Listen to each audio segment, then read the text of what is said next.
We are back! Oh my God! Comeback episode of Baxters for Season 4. And, Kamusta kayo mga Bex? Ano na? oh my God, it's been how many months since the last time na meron tayong episode? Ano bang mga nangyari, Bex? Ang dami, ano? Oo. Na hindi ko alam kung paano ko umpisahan. Charis!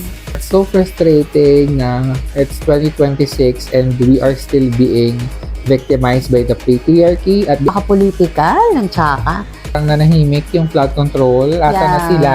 Asa na yung mag-asawa? These people are girl, we don't need words. We need action here. Yes, I. Oo.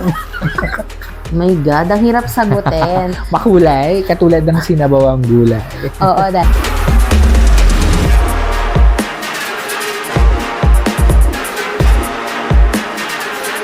Hindi lahat para sa'yo.